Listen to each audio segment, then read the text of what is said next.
Welcome to the channel. I started noticing things changing, but I didn't want to admit it.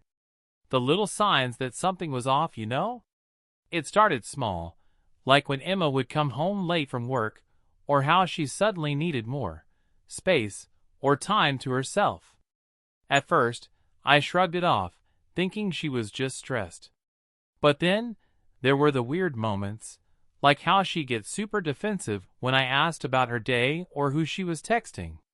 She never had a problem before with being open. But now, it was like pulling teeth to get a real conversation out of her. One night, I decided to check her phone. I know it sounds bad, but I felt this gut feeling, this nagging suspicion that I couldn't shake.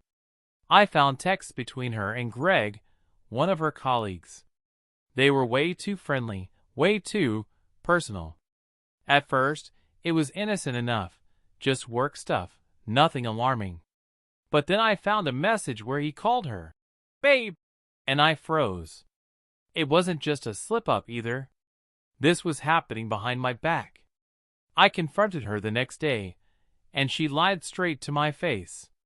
She laughed it off, told me I was overreacting, that I had no reason to be jealous, and that Greg was just a good friend. I wanted to believe her, but the pit in my stomach kept growing. There were too many little things that didn't add up, too many moments when she'd look at her phone and quickly put it down when I walked into the room. Too many excuses for why she had to stay late at work. I told myself it was nothing. I even tried to let it go. But I couldn't.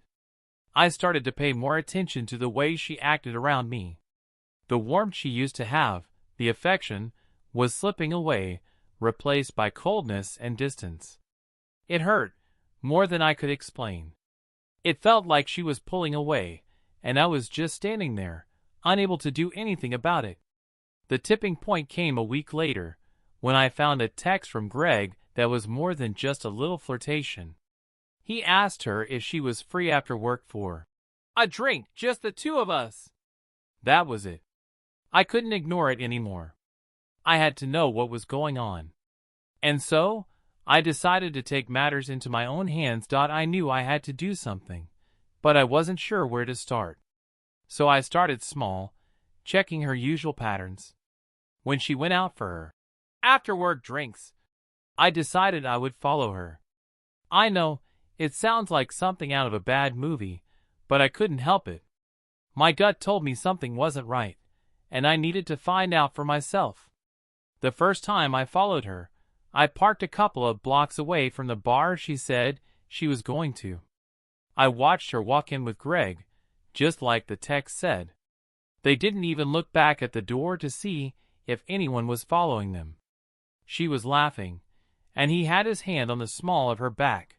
Way too casual, way too familiar. I felt sick watching them. I stayed there for an hour, watching them through the window. I saw the way they leaned in close when they talked, how she smiled like she hadn't in weeks when they shared a joke. It wasn't just a casual drink after work. This was something else. I had to know more. So I started looking into their interactions at work. I checked the office calendar for late meetings, tried to track their lunch breaks. Little things, but they all added up to a picture I didn't want to see. One night, I decided to surprise her. I pretended I was going out to a friend's house, told her I wouldn't be back late. But instead, I went home and waited. Around 9 p.m., she left. She didn't even notice that I wasn't out. I sat there for a while, trying to calm myself, wondering if I was crazy for even thinking this way. I drove to the bar again, parked a few blocks away, and waited. An hour passed, then two. Finally, I saw her and Greg stumble out together, laughing louder than before. They were tipsy, and I could see the way he was touching her arm, guiding her to his car. The sight felt like a punch to the gut. I told myself that I had to stop. This was enough. But I couldn't shake the feeling that I needed more, that I had to confront her with everything. I wasn't sure what to do next, but I knew I had to make a choice. Do I keep pretending everything's fine? Or do I face the truth, even if it means losing her? I went home that night, barely able to sleep, my mind racing. The next morning, I asked her if she was seeing Greg outside of work, trying to stay calm. She froze. It was the longest pause before she gave me her answer. "No, of course not," she said, almost too quickly. I didn't believe her. I didn't say anything else, but I had my answer. It was time to confront her. No more games. I couldn't live with this uncertainty anymore. And I knew that once I asked the question, there would be no going back. That evening, I couldn't hold it in anymore. I sat her down on the couch and asked, "Are you cheating on me with Greg?" Her face went pale. She didn't even try to deny it. "I didn't mean for it to happen," she said, tears already welling up. I was shaking. "What happened?" I asked, trying to hold it together. She started explaining, stumbling over her words, saying Greg was there when I wasn't, paying attention when I was busy. "He made me feel seen," she said. "I thought I could stop it, but it went too far." I couldn't believe what I was hearing. "So you slept with him because I wasn't paying attention?" I almost yelled. "I'm sorry," she whispered. "I never meant to hurt you." I stood up, my head spinning. "You can't fix this, Emma. You shattered everything." She tried to stop me, begging me not to leave. But I couldn't. "You don't get it. It's over." I grabbed my coat and walked out, leaving her behind. The cold air hit me, but it didn't numb the pain. I didn't know where I was going. I just needed to get away from her, from everything. The next few days were a blur. I stayed with a friend, not wanting to face her or that damn house. I didn't want to go back to the life I thought I had with Emma. My mind was just running in circles. I kept replaying everything she said, how she cried, how she begged me to stay. But there was no coming back from this. I tried texting her once, but I couldn't even get through a sentence. She replied almost immediately, apologizing over and over, saying she was so sorry, that she didn't mean for any of it to happen. But I couldn't bring myself to read it. Every word felt like a slap in the face. I went to work to try and focus, but I couldn't. I couldn't think about anything but the fact that the woman I loved had betrayed me with someone I thought was my friend. I couldn't stop picturing them together, laughing, touching, sharing things I thought were ours. I knew I had to go back home eventually, to gather my stuff and figure out what to do next. But the thought of seeing her again, of facing the woman who tore everything apart, was almost too much. I finally went back, but she wasn't there. The house felt empty, like it wasn't even mine anymore. I grabbed my things, packed up the memories, and left. I had no idea where I was going next, but I knew I couldn't stay. It was over. After I left, there was nothing but silence between us. For days, I didn't hear from Emma. I didn't reach out either. I needed space, but a part of me hoped she would fight for us, though I knew deep down it was too late. I stayed with a friend for a while, and the days passed in a fog. Work felt like a distraction, but even then, I could barely concentrate. Every little thing reminded me of her. A song, a restaurant, even a stupid TV show we used to watch together. It felt like I was drowning in memories, but none of them made me feel better. Finally, after nearly a week, she reached out. A simple text. "I'm so sorry. Can we talk?" I stared at it for what felt like forever. Part of me wanted to respond, wanted to hear what she had to say, but I knew nothing would change. We couldn't go back to what we had. It wasn't just about Greg, it was the lies, the broken trust. I didn't reply. I just put the phone down and walked away. And as painful as that was, it felt like the only way forward. I wasn't ready for a conversation, and honestly, I wasn't sure I ever would be. She had broken me. She had broken us. A few days after I ignored her text, Emma showed up at my door. I wasn't expecting it, and I wasn't ready for it either. But there she was, standing on the other side, looking nothing like the woman I used to know. She looked like a shell of herself, pale, tired, with eyes that were red from crying. "Please," she begged, her voice shaking. "Can we just talk? I can't live with myself if you don't let me explain." I didn't know what to say. Part of me wanted to slam the door and walk away, but another part of me felt sorry for her. Maybe it was just the history, the love that I used to feel, that made me hesitate. "Why now?" I asked, feeling the anger and hurt rise again. "Why didn't you come to me sooner, before everything got out of control? Before I had to find out like this?" She didn't have an answer. Just more tears, more apologies. "I was scared," she said. "I thought I could fix it, that I could make everything right without hurting you, but I made it worse. I've ruined everything." I stood there, looking at her, feeling nothing but exhaustion. She didn't just cheat on me. She broke my trust in ways I wasn't sure I could ever rebuild. "I don't know what you want me to say," I finally said, my voice flat. "I don't want to hear any more excuses. It's over, Emma. There's nothing left to fix." She looked at me, her face crumpling as if she was just starting to understand the weight of her actions. "Please," she whispered, "don't leave me like this." But I had already made up my mind. I turned and walked away, not looking back. That was the last time I saw her. And even though it hurt like hell, deep down, I knew I had to move on. There was no coming back from this. Not for her, not for me. The days after Emma left were the hardest I've ever had to face. At first, it felt like a relief, a quiet after the storm, but the silence quickly became unbearable. The house that had once felt like home now felt like a prison, a reminder of everything I'd lost. I tried to keep busy, work, hanging out with friends, anything to distract me, but nothing worked. I kept thinking about the past, about how things used to be. How we used to talk for hours, laugh at stupid things, plan our future together. And now? All of that was gone. Just memories.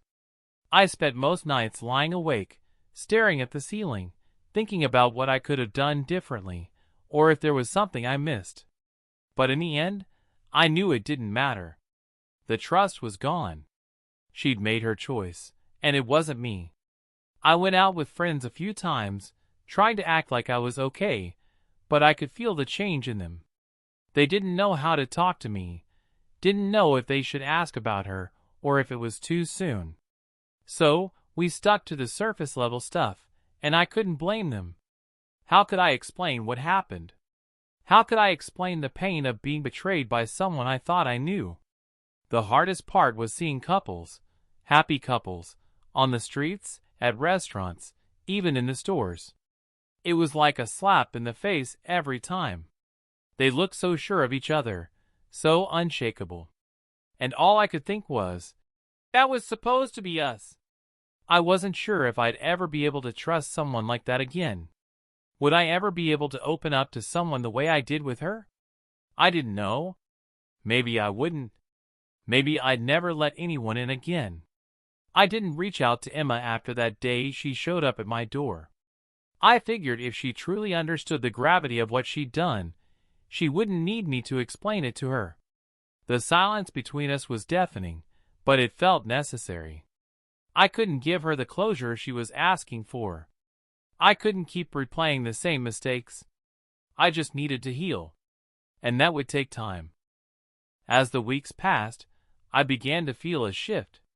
It wasn't a sudden, dramatic change, but there was a quiet realization that I couldn't stay stuck in the past forever. I had to start rebuilding, even if it meant doing it one small step at a time. I focused more on work, diving into projects that I'd been pushing aside for months. The distraction helped, but there were still moments when the weight of everything would hit me, like when I'd be scrolling through social media and see a picture of Emma or a memory we'd shared. But those moments grew less frequent, less intense, and eventually, they didn't feel as crushing. I started to reconnect with people. Friends who had been there for me before all of this happened. Friends who hadn't been caught in the middle of the mess. We went out, had a few drinks, and talked about anything other than Emma. It felt good to laugh again, even if it wasn't the same kind of laughter I used to share with her. But even with the distractions, I knew there was still a part of me that wasn't fully healed. I still had moments of anger at her for betraying me, for lying to my face, for making me feel like I wasn't enough. But I also realized that holding on to that anger forever wasn't going to fix anything. It was just another chain keeping me tied to a past I couldn't change. It wasn't easy, but I slowly started accepting that the life I thought I'd have wasn't going to happen. The future I imagined with her? Gone. But that didn't mean I couldn't build a new future, even if it was different from the one I planned. I didn't reach out to Emma, and I didn't expect her to reach out either. I knew that chapter of my life was over. I had no idea what was next, but for the first time since everything blew up, I felt like I could breathe again. I wasn't sure if I was ready to trust again, or even if I wanted to. But at least I was moving forward, even if it was just by putting one foot in front of the other. And that felt like progress, no matter how small. Months passed, and the sting of betrayal slowly faded, though it would never truly go away. I'd run into people who knew about Emma and Greg, some who tried to offer support and others who avoided bringing it up altogether.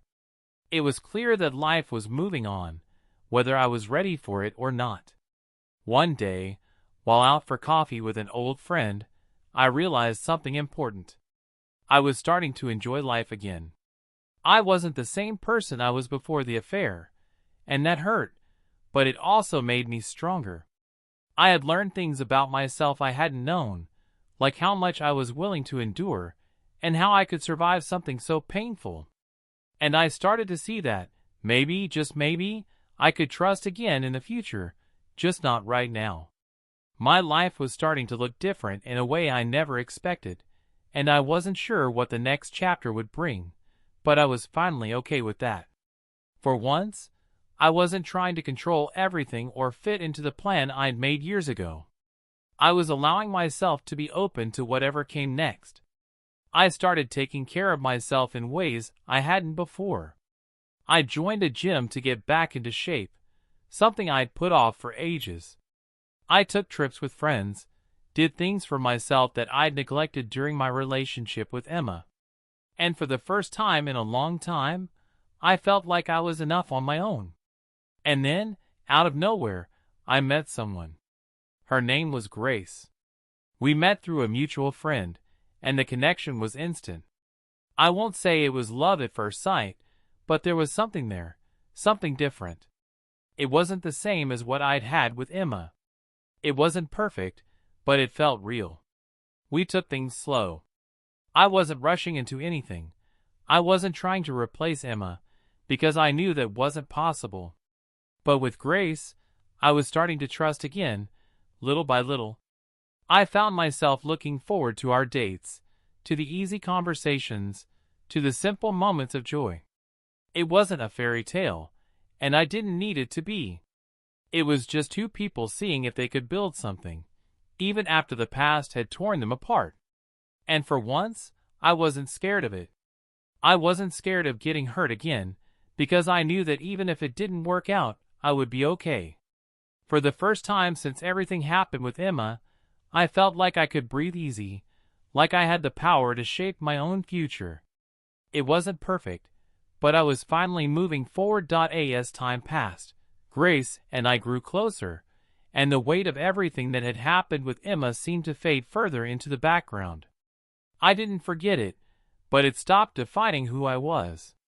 I was finally becoming the person I needed to be, someone who could heal, someone who could love again without carrying the past with me like a shadow. The more I got to know Grace, the more I realized how much I had grown. She never tried to fill the space Emma left behind. She didn't need to. She was her own person, and I was starting to appreciate the simple beauty of building something new, not trying to rebuild what was lost. I think the biggest lesson I learned was that letting go didn't mean forgetting. It didn't mean the pain didn't matter, but it meant I was ready to live again. I didn't have to hold on to the anger or the betrayal anymore. It wasn't easy. Some days, I still caught myself thinking about Emma or wondering how I got so lost in that relationship. But I was learning to let go, little by little. Grace wasn't perfect. There were things we still needed to work through. But for the first time in a long time, I wasn't scared to take those steps. I wasn't scared to let someone in, to trust again. And even though I couldn't predict the future, I felt a quiet hope that maybe this time, it could be different. I'll never be the same after what happened with Emma, but I don't want to be. I'm stronger, wiser, and more aware of my own worth than I ever was before. And in a strange way, I'm grateful for that.